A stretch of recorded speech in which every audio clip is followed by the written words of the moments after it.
Boom, we are live, ladies and gentlemen, boys and girls. Welcome to the Nolan Huckeye Anthony YouTube channel, and I thank all of you for being here wherever you may be, and of course, however you may be listening.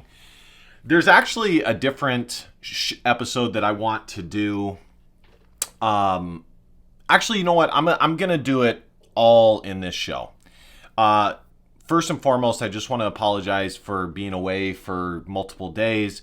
I was dealing with a little bit of an illness. I'm feeling a lot better now. Still have some looming effects, but I am feeling a lot better now. Man, did you guys need me? No. But no, seriously though, this time is laden with stories that really don't mean a lot as far as the actual results of the season, but they are impactful occasionally towards the future of the programs. You know, commitments, visits, things like this. You see a lot of articles like Hawkeye's top 10 key players and Hawkeye's 3 most impactful players, stuff like that. And I totally understand. When I ran my 247 Hawkeye.com website, which I still have, I wrote those same articles, so I understand. But this guy that, and I've actually, he's one of the few that I have liked in the past. You guys know that I'm not a big fan of news related or news backed, legacy media backed YouTube channels. And what I mean by that is working for the Des Moines Register or working for Sioux Falls or what does Hawkeye Insider work? Who do they work for? Whoever they work for.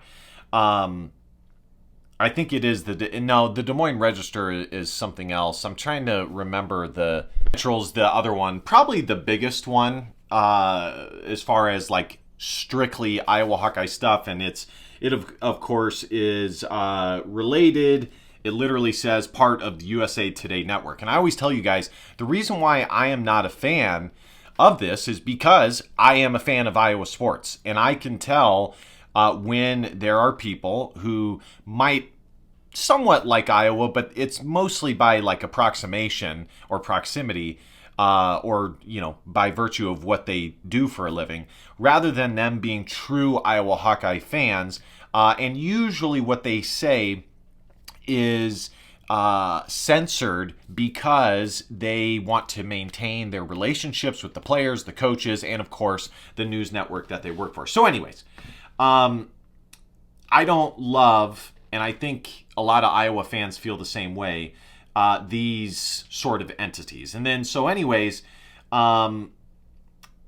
there is a network, and there's all teams, NFL, NBA, college football. It's the Locked On Podcast Network. And there's a podcast called Locked On Hawkeyes Podcast, and the guy that does it apparently is a guy that does radio in the state of Iowa. I don't live in the state of Iowa, so I wouldn't know. And I've liked some of his takes in the past, a few. But he came out with a video, and it's actually a few days ago now, where it's literally titled Urgent. And before I was going to make this video, I was going to do it in my traditional setup with my mic and share the screen. You guys can look it up yourself. He's on YouTube. I would hate to drive traffic to his channel, but he has an article, or he has a video titled Urgent. Kirk Ferentz retirement looms. Who will lead Iowa's football future? And the reason why I talked about how this period is a period of slow news and people coming up with these crazy topics and stories is because of this. This is exactly why I'm saying that. This guy came up with a title like that purely to drive some eyeballs in an otherwise quiet and, non-newsworthy period of time. And, listen, I guess everybody does that to a certain extent, but I checked the video out, and no, Kirk Ferentz, there are no rumors that he puts forward. There's no rumors at all. There's always speculation. I mean, everybody has speculated since Kirk Ferentz, coached his 15th season. I mean, the dude has been coaching forever. You might as well, throw a needle at the wall and see if you can hit it. I mean, you probably will. Kirk Ferentz retiring could be tomorrow. It could be in 2 years, 3 years. But the point is that there is no legitimate information on this. And so I thought that this was kind of irresponsible that he did this.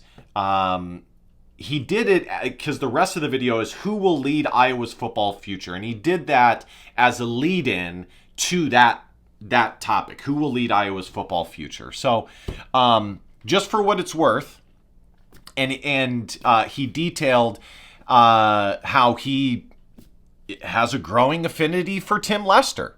And I saw some people in the comments saying that this is becoming like an orchestrated, manipulated situation. And so that's the thing that I wanted to comment. I've done videos in the past about who could replace Kirk Ferentz. I periodically talk about it every now and again. I'm going to talk about it, but not in the same way that he's talking about it, by making you guys think that there's a bunch of rumors of Kirk Ferentz retirement when there's not. I think all, Iowa football coaches, even ones that have left recently that have done, mildly well, I think that they would be considered for the job, although probably long shots. On Iowa's football roster or coaching staff right now, the guys who I think have the best shot would be, of course, Seth Wallace. If you would ask me this a year and a half ago, 2 years, when I did my first video on this, I would have had him. I think I had him in my top 5 honorable considerations, but I didn't have him as high as I would now. I mean, based on him being the assistant defensive coach and, or assistant defensive coordinator, he is wildly respected in the Iowa Hawkeye coaching ranks. Now, it might work against him, though, that's the case, because Beth Gates has shown a desire to move away from the old regime. And I've told you guys many times that when there's a new AD, just like when there's a new president, just like when there's a new person holding office, they want to put their stamp on what is going on to varying degrees.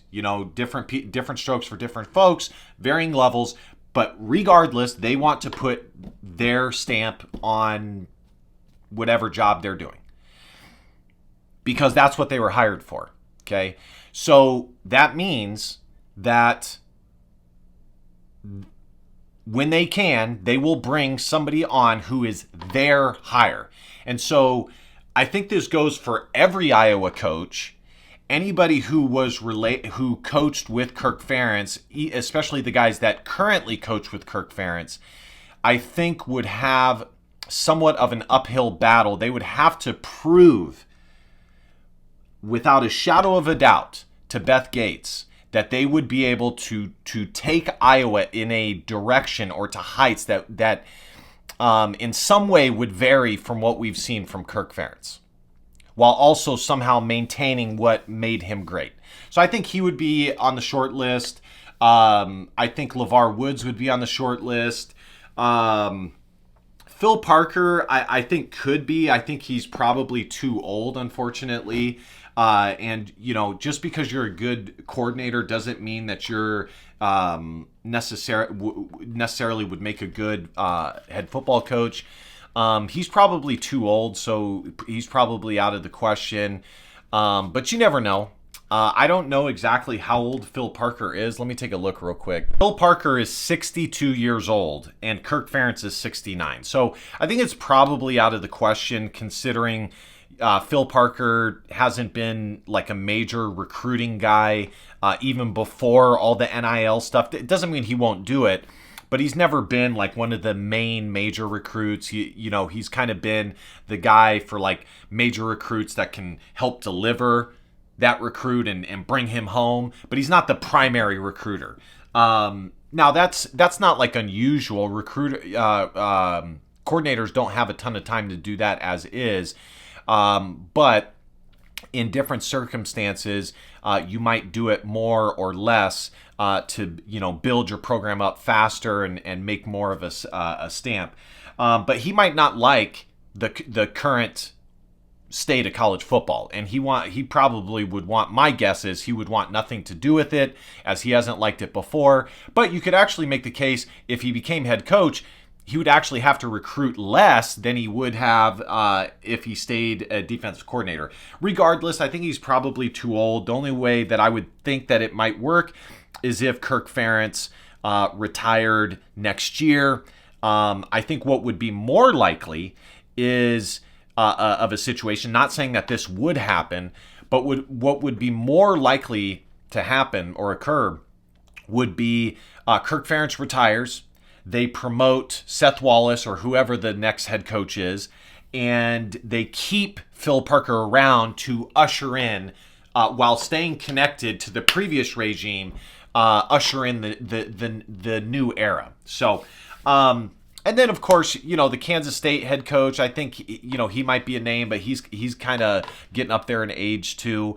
I think Beth Gates would look, she is somebody that strikes me as like willing to go for it all, and I like that.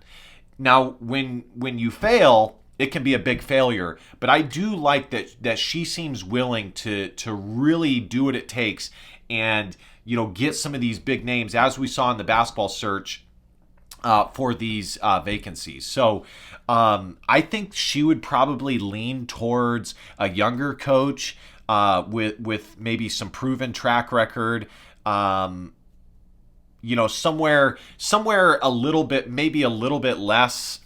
Maybe, no, I'd say somewhere close to Tim Lester, maybe a little bit less. But you never really know. But that's just my impression, is that she would go for more of a sexy hire, a counter to what Kirk Ferentz was, and that is my fear, is that she's going to overcompensate so much to try and get away from the Kirk Ferentz era that she ends up blowing the hire completely, which hopefully doesn't happen. So, anyways, but no rumors that Kirk Ferentz is going to retire. I just wanted to discuss this. And there's actually something else along that that I wanted to hit on, the Tim Lester thing.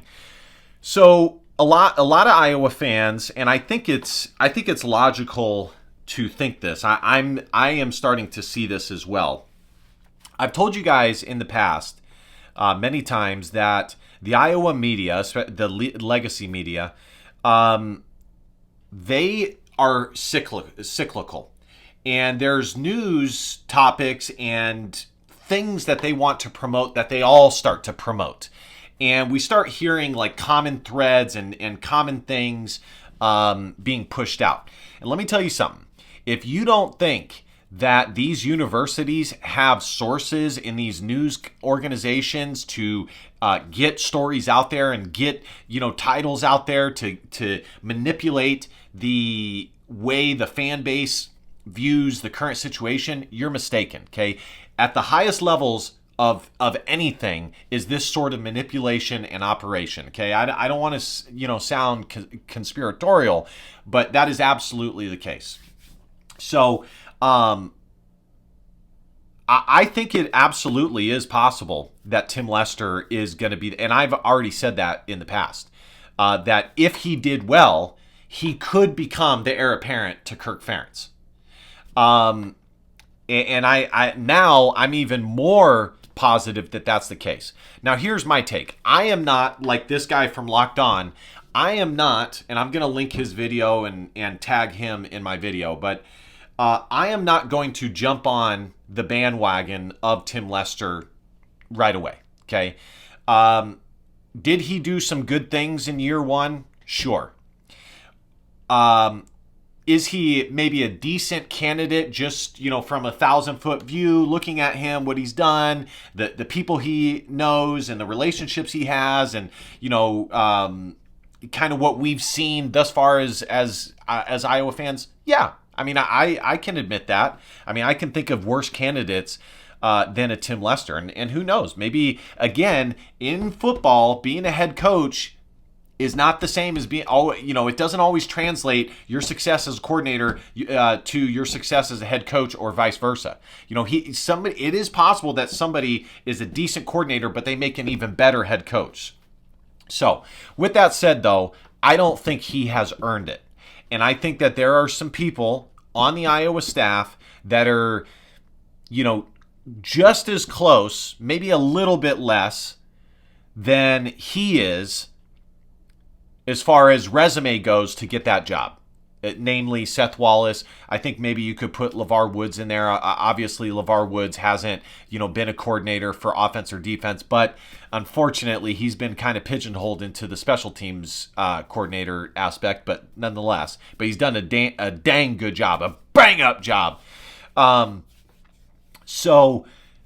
I would need him to earn it, and. If Kirk Ferentz, I'll put it to you this way, if Kirk Ferentz were to retire tomorrow and they put Tim Lester in, it would almost predominantly have to be on the shoulders of the same exact stuff that you hired him, or the reasons why you hired him as your offensive coordinator.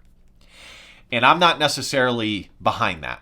So I would like Iowa to keep their eyes open more. I'm open to Tim Lester being the heir apparent or the next in line, but I need to see more success. I need to see success from the passing offense. I need to see more success from the offense as a whole. And I just in general, I need to see more time. There's been some things that I've liked that he's done with the quarterbacks and recruiting the quarterbacks and rebuilding the quarterback room and this and that. But I need to see it. And, this whole situation is actually making me concerned that maybe the Iowa offense isn't doing as good as, we thought coming out of spring. Because it's possible that, again, all of that's been a manipulation. I mean, heck, every single year Kirk Ferentz does less and less at the spring game, and the spring game is becoming less and less of an actual game, and it's basically just a practice 7-on-7. I mean, there's barely any hitting that goes on, so it's like, how much do you really take that with any sort of validation at all? Any sort.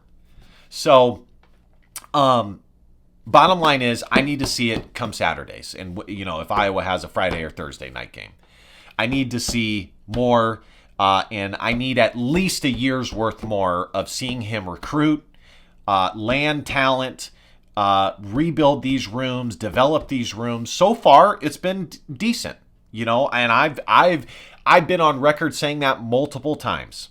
So, I think bottom line is Beth Gates needs to continue to keep her eyes open, and Tim Lester needs to earn it more. Moving on, let's discuss Ben McCollum and Iowa basketball. So I'm kind of glad that I didn't do a video recently, because there's actually been a decent amount of news for Iowa basketball. Iowa landed a commitment from FIU transfer with 3 years of eligibility, I believe, at the time, Ashton Williamson. And he since, after being committed for a couple of days, decommitted from the Iowa Hawkeyes.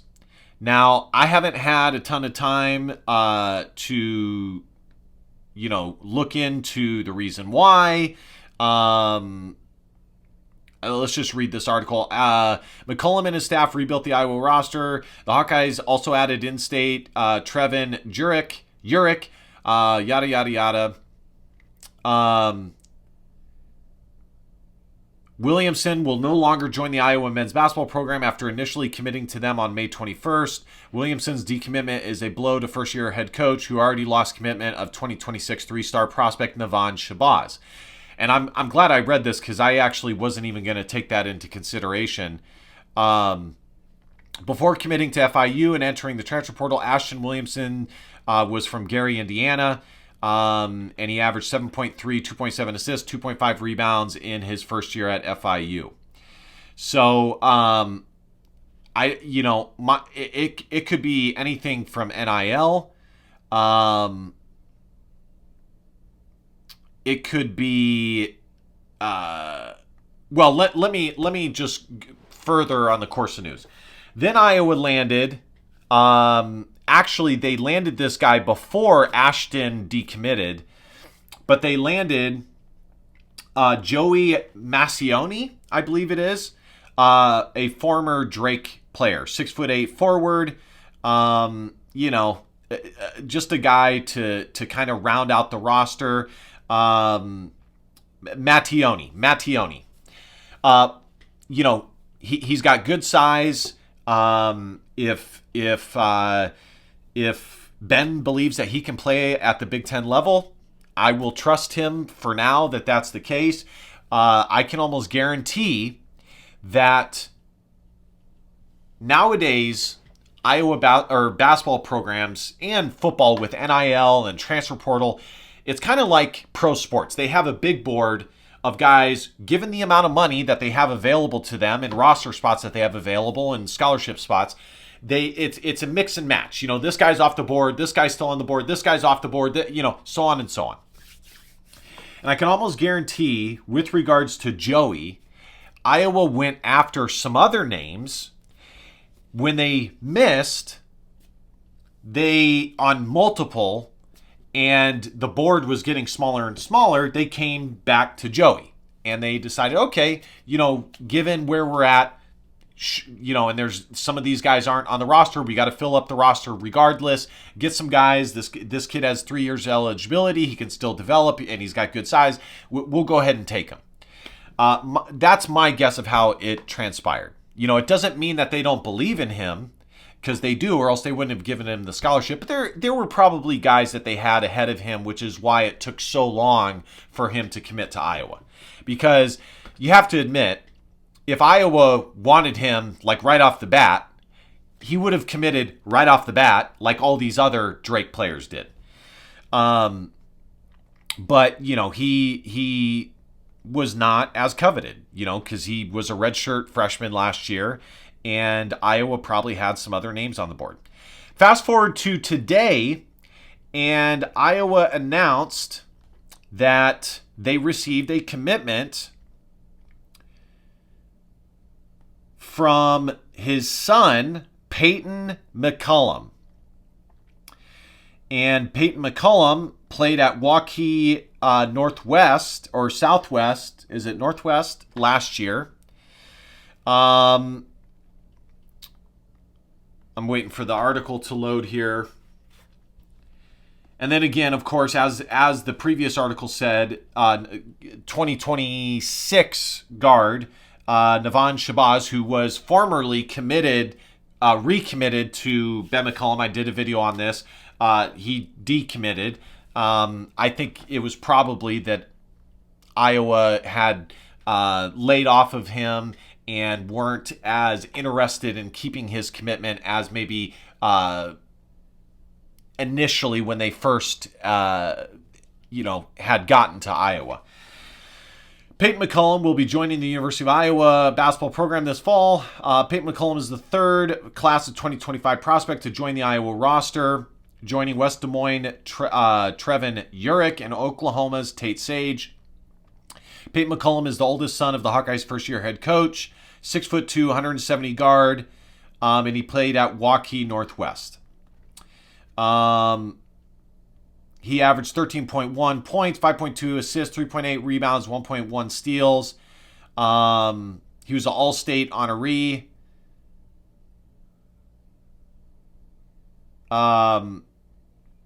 He shot 51.4% from the field, 40% from three. He was Iowa Basketball Coaches Association Academic All-State selection. Waukee Northwest won a state championship, went to a championship game appearance, which included downing top seed Cedar Falls in the semifinals. Team finished with a 22-4 record. So here are my thoughts, guys. Like, anything could have happened with Ashton Williamson. All things being equal, I think I would have preferred Ashton Williamson, who, had proven that he could play at the Division I level. Was it on the grandest of scales or anything at FIU? No, but there's some smaller schools than FIU. He had good size at 6'2". That's what I look for in a guard. I look for a guard that's about 6'1", 6'2", 6'3". I think that's kind of a perfect range there. All things being equal, I think I would prefer him. Did he decommit because he knew that Peyton McCullum was going to commit to Iowa? Maybe. I definitely think it's possible. At the end of the day, guys, there's only so many roster spots available on a basketball team. Well, on any team, but definitely basketball. What came first, the chicken or the egg? Did Ashton Williamson decommit, leading to Iowa having to offer Peyton McCullum to get another roster spot filled, or did Ashton Williamson decommit because he knew that this kid was going to be committing? I think that's the question. Ultimately, just to wrap this video up, to me, as I've said, I am going to give Ben McCullum leeway to build his roster and build his team. And halt from making any rash. Peyton, I don't think, has any ratings or anything like that. I think that this is a full ride scholarship, guys. I don't think that this is a walk-on. And there's going to be some Iowa fans that don't like this, and I understand. That was a major criticism of Fran McCaffrey, and quite frankly, Beth Gates should absolutely have informed Ben McCullum that that's the case, and I'm sure she has.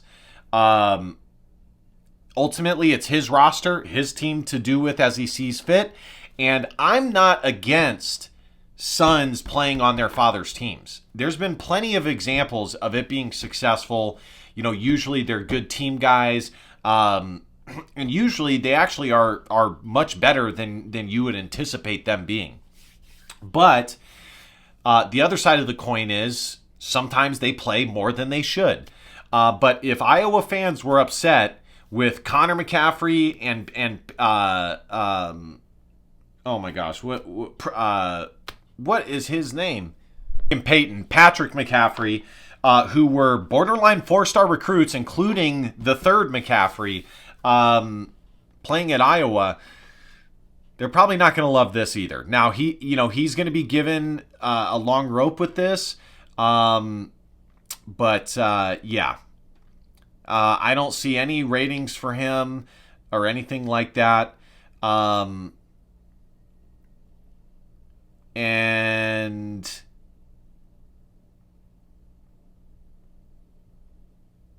yeah, it doesn't say whether it's a walk-on spot or a scholarship spot, so we'll see. And I'm sure that, like the McCaffrey brothers, it will be a negotiable thing, where, depending on the season and the needs, he'll have a scholarship or he won't. So I'm going to take a wait-and-see approach. Let him fill out his roster. I don't think it's the end of the world, but I do think it's a slight orange flag. I wouldn't say a red flag, but an orange flag to be aware of. and kind of go about it that way. And as far as the rest of the Iowa roster construction, you can't really be surprised that most of the roster is filled with Drake guys. Again, Iowa doesn't have the most money. He's doing the most with the money that they have. The biggest thing is they need to land a center. They need to land an athletic big to couple with Bennett Sturts and a guy that can defend and rim run. But those are hard to come by. So lastly, guys, just to try and keep this video under 35 minutes, Iowa baseball did not make the NCAA tournament. Definitely a stinger. It's tough because on one hand, Iowa baseball has been better consistently than they've been for most of their history. Rick Heller has gotten them to be one of the top, I would say, 6 or 7 Big Ten programs consistently every year. And consistently over a 500 team. But it is, with him, it's kind of becoming a situation like Fran McCaffrey, where he's becoming a victim of his own success. And it's like, we need some results. We need you to make the NCAA tournament, bud. We need you to get back there, okay? So how much of a hot seat he's on, I don't know. I do think that if this was any other sport, it'd probably be a slightly sizzling seat. But I think because of how many games they won, the fact that they almost won the Big Ten will mostly go in his favor, although Iowa failing to win the games that they need to down the stretch for multiple years in a row now is cause for concern. So I think I'm okay with Rick Heller remaining the coach for the next year, and we kind of see where things are at. But I mean, I wouldn't be surprised either if that's another one that Beth Gates pulls the punch on, makes the decision, and takes advantage of Iowa's recent success, or better success than they've had in the past historically, and go with a new coach to get them over the hump.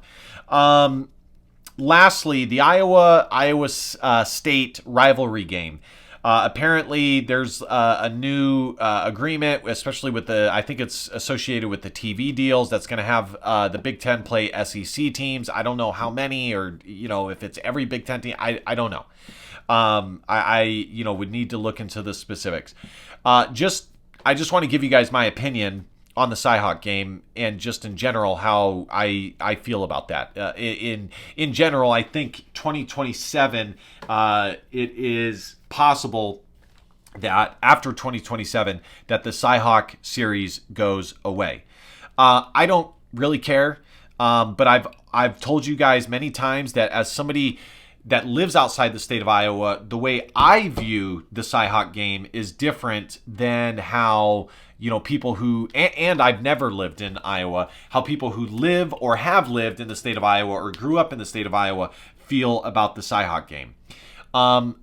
I have always said that I would be open to an every other year game. My biggest thing is 9 times out of 10, that game is bigger for Iowa State than it is for Iowa, with much more for them to win than Iowa, and much more for Iowa to lose than Iowa State. Now, it's starting to get better, and it depends on the previous season with Iowa State. It is slightly getting better, but it's still not at the level that it needs to be for me to rationalize Iowa playing Iowa State every single year and not playing another Power 4 team. I would like to see them play an SEC team. I would like to see them play a Notre Dame, or I would like to see that. If it comes down to Iowa State or that's what I would like to see. But I would be okay with every other year to keep the rivalry intact as much as possible, but also giving both programs the opportunity to schedule elsewhere. And again, playing Iowa State every year is kind of like low-key making them for Iowa anyways, a Big Ten opponent. But they're not. They're not. And again, I think the game does more for Iowa State than it does for Iowa. And I just don't, Iowa, there's other teams that they can play. there's other teams that they can play. And I don't really care to have this be like an extension, an olive branch for Iowa State into the Big Ten. It's never going to happen. It's not going to happen. They are two distinct programs and two distinct conferences, and that's how it should remain. But yeah, it looks like it might be going away here soon. I'm trying to see if there is an article about it. Let me go ahead and pause. Another thing, like I obviously in the state of Iowa for recruiting, which is like, the state of Iowa for recruiting has gotten better, and I've detailed that over the last couple of years. It still is not enough, again, to warrant playing every single year. For recruiting, Iowa playing other schools, having exposure on national television, playing other programs from other areas that other kids growing up might like and therefore might watch Iowa and have some exposure to them, I think would be a lot better. So anyways, it says potential Big Ten SEC schedule series pairs Iowa with new rival. I think it was Auburn. Was one of the teams that was stated. So anyways, guys, thank you guys so much for watching. Be sure to hit that subscribe button. Thank you guys for being patient, waiting for a new episode to drop.